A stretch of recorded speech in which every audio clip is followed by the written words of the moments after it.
Have you ever wondered exactly how to prepare healthy food that actually tastes good? Well, stay tuned while Avita Tizano and yours truly, Nice Collins, show you just how to do it and give you something better, a taste of paradise.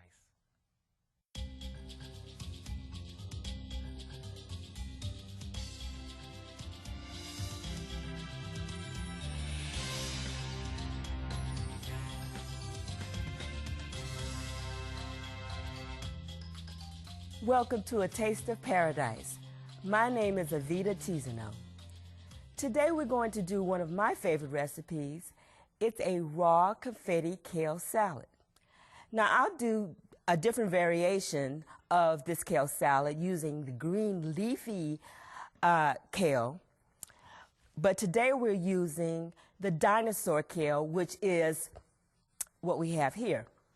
The ingredients are 2 bunches of kale, which are 4 heaping cups chopped, 1 cup of shredded red cabbage, 2 tablespoons of extra virgin olive oil, 1/4 teaspoon of mineral sea salt, 1 teaspoon of grated ginger, 1 avocado peeled, pitted, and chopped, 3 tablespoons of green onion chopped, 3 tablespoons of red bell pepper chopped, 1 small carrot grated, 3 tablespoons of raw sunflower seeds, 1 tablespoon of lemon juice, and 1 tablespoon of lime juice.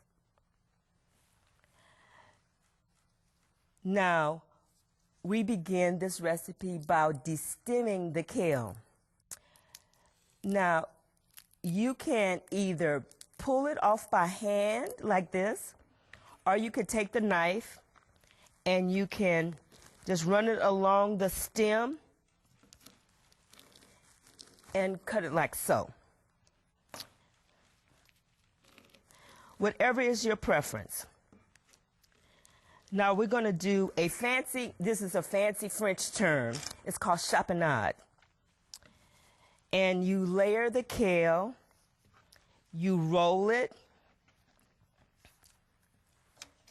and you chop it. You cut it in strips. This is the term called chapinade. So you put all the kale in the bowl.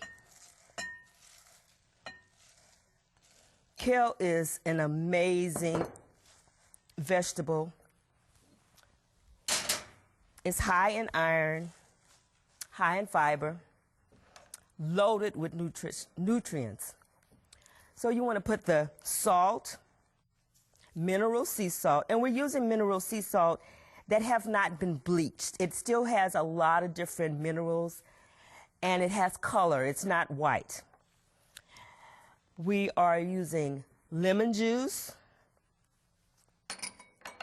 and lime juice and olive oil. And you want to get your hands dirty. You want to massage it a little bit. And what the lemon juice, the lime juice, and the salt is actually causing this to wilt a little bit. So it's going to have the appearance of cooked kale. And it also makes it easier to chew. That's one thing people tell me about raw food. Oh, I have to chew so much. But it's good to masticate your food because digestion begins in the mouth. So a lot of us, we don't chew, we just swallow our food. So this helps you, raw food helps you to slow down and to chew your food more thoroughly. So if you notice, it has wilted down a little bit. And we're going to put the avocado in. And this is an easy way to get the seed out of the avocado. You hit and turn. It comes out so easy.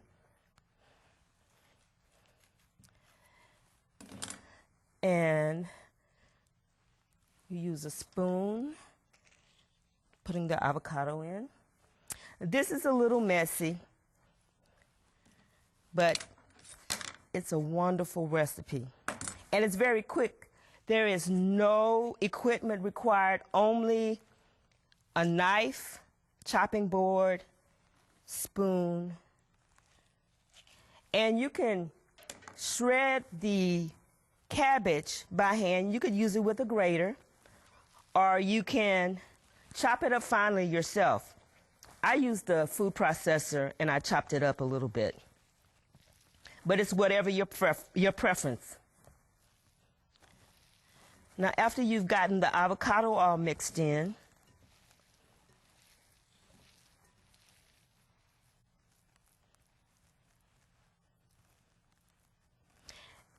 and don't be afraid to use your hands.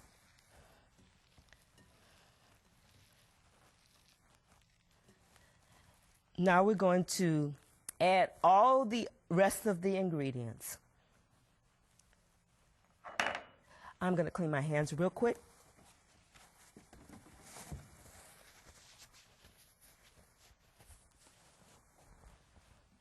We have the red cabbage, ginger,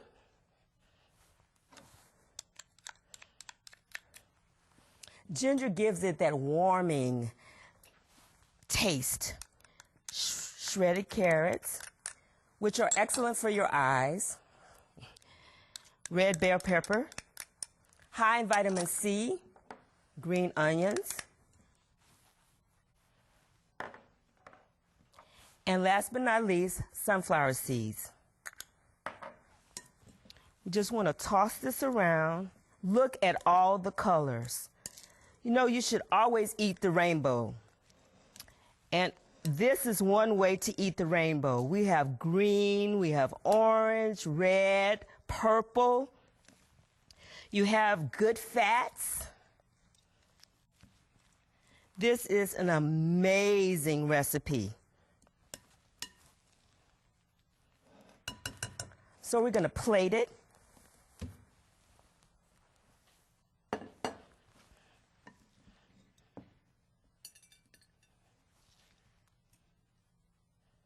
Look at this.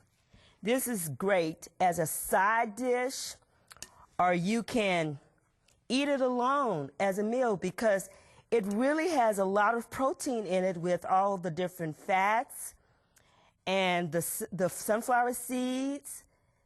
It is really a full meal.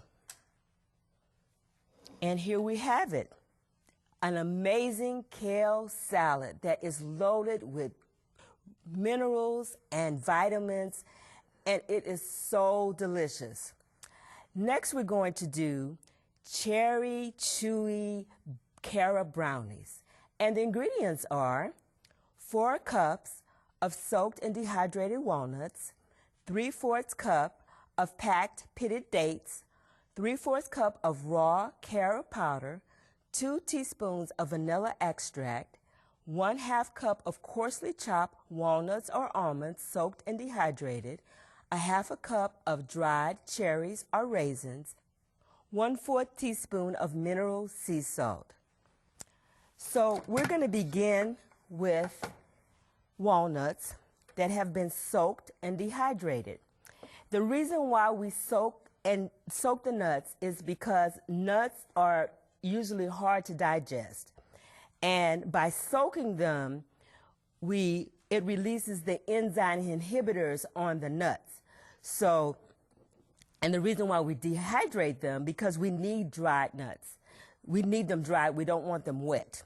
So we start with the walnuts. And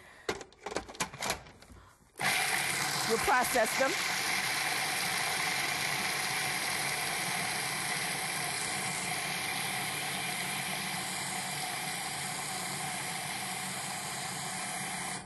And basically what we're doing is we're making our flour. This is the substitute for flour. The flour in the brownies is the walnuts.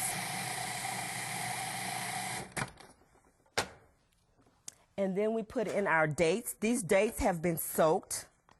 And these are my favorite date, Majul. Majuls are softer and they are sweeter than all the dates.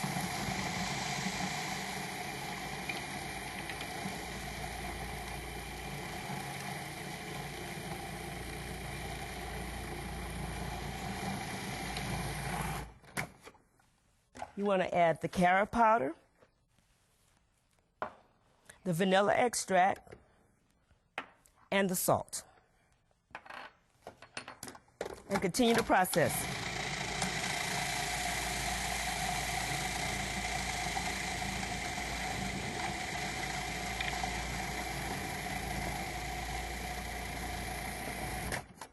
You have to coax it along a little bit. This is a great recipe for if you love chocolate. And chocolate is not very good for you because chocolate is naturally bitter. And the way they get it sweet is they put so much milk and sugar in it. And also, chocolate is loaded with caffeine, which keeps you up at night. And caffeine has so many different other debilitary properties. So we want to do carob because carob is naturally sweet.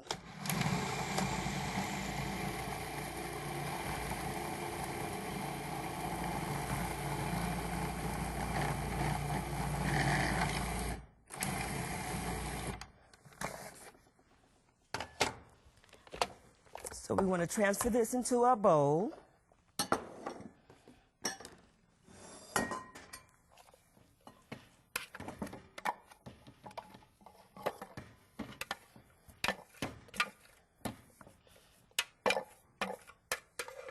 And again, here's the fun. We have our chopped walnuts.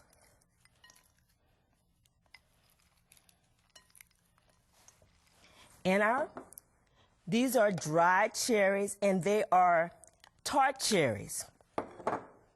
We want to get our hands dirty again. We want to incorporate the walnuts and the cherries as best we can. Keep kneading it around. This is a great and fun recipe. It's very, very quick. Then we want to transfer it into a 9-inch Pyrex dish.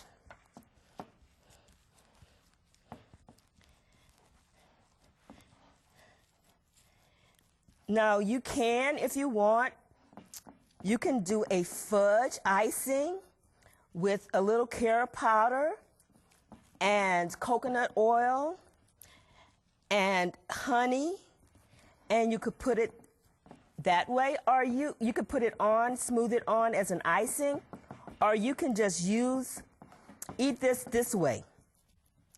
This is an amazing recipe. It's quick, it's easy, and it's very, very chewy. And you have that chocolate craving, I think that it'll get rid of that for you. And here we have it. This is chewy carob cherry brownies, and a wonderful treat. You can also have it with some raw ice cream, or you could have it with some cashew cream, or you could just eat it by itself. Remember, live life fresh.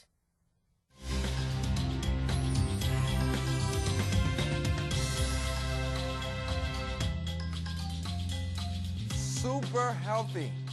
That's the question we want to ask today. Not just are you healthy, are you super healthy? And you remember many years ago or just throughout life, anytime you got sick, the doctor says, man, I'm so sorry. Can't give you medication to get rid of the problem. Maybe some stuff to deal with signs and symptoms, the sniffy nose and the headaches and the sore throat and the cough and stuff like that. But the doctor always said, look, you need to, number one, get some rest. Number two, drink some fluids. but go home and eat some super healthy soup. And that's what we're going to do today. We're going to learn how to make some super healthy soup. And we're going to learn how, the key, because there's many different ways you can make soup. But we notice there is one principle, and that on how to make, not per se soup, but how to eat your food and how to drink and different items of that nature, you know, the water and stuff. And so we're going to look at how to do that. And this soup, I mean, it is amazing. It's amazing, amazing. Remember, Grandma, she always used to do it. And I remember many times when we had soup in the home, we always knew why we were eating soup. Not because we were sick, because the stuff in the fridge was going bad. And so anytime stuff was going bad, she would go in the fridge, and moms would do it all the time, and she'll just cut this and cut that. She'll get the old this and the old that, and then we had some soup. But the coolest thing about that soup that they used to make was that, you know what, the first day it was good. But they would make so much of it, we would eat soup for the whole week. But the weirdest thing happened. Every day we had the soup, it got better. I'm like, wait a second, did she put something in that thing? A matter of fact, I don't know if y'all do this, when mom or grandma cooks and they say, man, this thing tastes so good. They say, Grandma, did you put your hand, or they also say foot in the soup, because it just tasted amazing. And I just couldn't understand why every day after it would get better. I don't know, something about getting old. I don't know, you just get better. And so I want to encourage those who are up in age, don't think you're going down. You are going up, actually. And you're going to get better. You're going to get super healthy. And that's what we're going to do today, because it is delicious. However, there's, like I said, many different ways that we can make the soup. Sometimes we make this like soup with pasta in it. Sometimes they do pumpkin soup and they blend it all up. Even there, you know, we've been talking about avocado quite a bit. You can even make avocado soup. I mean, there's so many different ways that you can do it. But we're going to go ahead and we're going to put a little bit of everything in it. We're not going to put the old food in. A matter of fact, that is a principle that we should learn. Once your apple starts to go bad and you start to see signs of like it aging or spoiling, it's best, I know, you know, many times we just cut off that bad part. But it's best, as we read, you know, throughout some counsel, that it's just not use the whole thing at all. Because if it's starting to get old in one area, then as a result, mainly the other areas are starting to get old too. But if you ever notice when you go to grandma's house or your mom's house or something of that nature, you always see an apple in there with like a cut on it, or you see a tomato with like a weird cut on the other side, and you're like, Mom, what's all this half-cut fruit in there? You know what she was trying to do? She was trying to save it, you know, from going bad. But it's best to take that item that has spoiled a little bit and it's starting to get old and mold developing and stuff. It's best not to eat that. Just go ahead. We're not going to waste food. You know, times is hard. Recession is hitting people left and right. We're not going to waste food. What we want you to do is make what is known as a compost. And you just keep your little bin on the side with your plastic bag in it. And all of the food particles or different items that you would normally throw away, you put in this bag, this specific bag. Not regular garbage and trash and stuff of that nature. You put that in this specific bag. And then you take that. And then I'm hoping we all have a garden, no need to buy fertilizer. You already have your own fertilizer. It used to be in your fridge, and now it got bad. And you take that, and what you have is now compost, and you put that in your garden, and man, you're just like growing roses and tomatoes and all the stuff. And naturally, this is like AKA organic, and you don't have to pay for it because you already did when you bought the food and it went bad. So please, it's best to hold off on spoiling or old items. Don't be cutting pieces and trying to save the rest. Just go ahead and put that in the garden. But today we're going to make this super, super healthy soup. And recipe is quite simple. Quite a few ingredients, of course, but here it is. Let's take a quick look.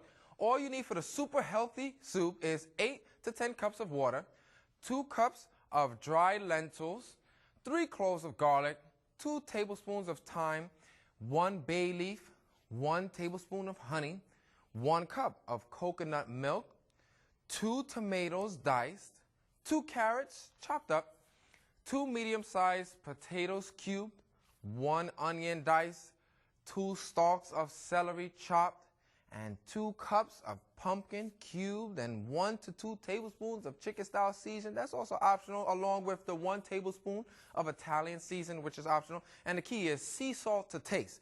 But this is not no regular soup. We're going to put some dumplings in it as well. And here's a quick recipe for the dumplings. All you need is 1 cup of whole wheat flour, 1/2 teaspoon of sea salt, and just enough water to bind it all together.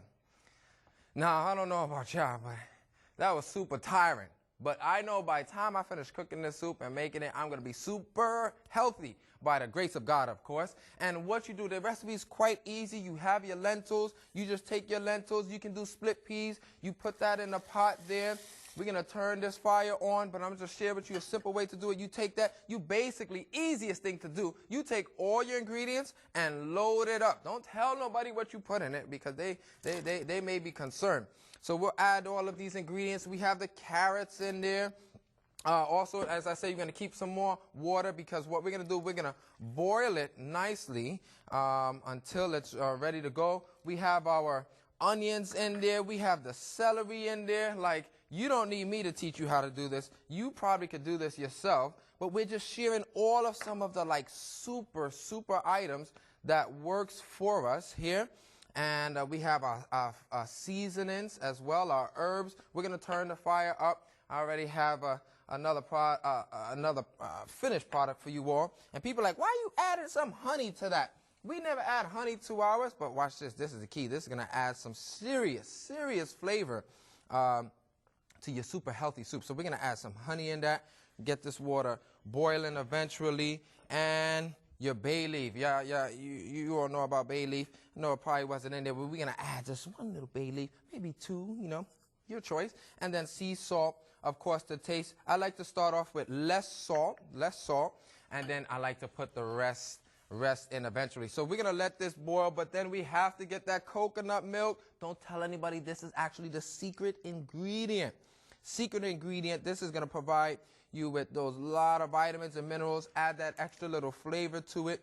Oh, man, you all are going to enjoy this here.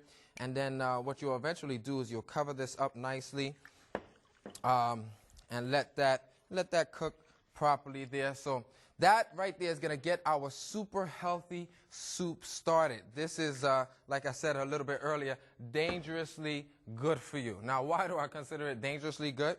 Because of all the stuff that we put in there, it's going to be like, don't play around with this thing. This thing will fill you up. You eat too much, you may not want to eat again for another week, you know, because it's super what? Super healthy.